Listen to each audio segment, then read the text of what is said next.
Brought you by UTL solar 78,000కు subsidy పొందండి. సబ్సిడీతో UTL on grid solar system ను ఇన్స్టాల్ చేసుకోండి.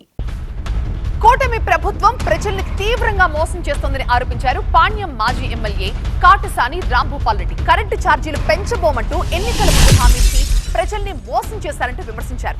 ఇంత భారాన్ని ప్రజలపై మోపితే వాళ్ళు ఎలా చెల్లించగలరని ప్రశ్నించారు కాటసాని.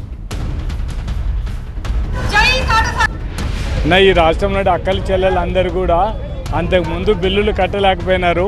నువ్వు పెంచిన ఛార్జీలు కట్టారా కట్టరో మీరు ఒక్కసారి ఆలోచించి వాళ్ళందరినీ తగ్గేయమని చంద్రబాబు నాయుడిని కోరడం జరుగుతుంది. చంద్రబాబు నాయుడికి వీళ్ళకి అందరికి కూడా తెలుగుదేశం నాయకులకు అందరికి కూడా వాళ్ళకు ప్రజల అవసరాల మీద ఆ రోజు మేము అధికారంలో ఉన్నప్పుడు ఏం రేట్లు పెరిగినా జగన్మోహన్ రెడ్డి సంబంధం అని మాట్లాడిన నాయకులు ఈరోజు కూరగాయల రేట్లు, రైతుల రేట్లు తగ్గిపోయినాయి. రైతులకు పరిస్థితి ఘోరంగా ఉంది. ఈ కరెంటు ఛార్జీలు పెంచాయి అంటే ఇప్పుడు ఎవరిని అడగాలనేది వాళ్ళే డిసైడ్ చేసి చెప్పాలి.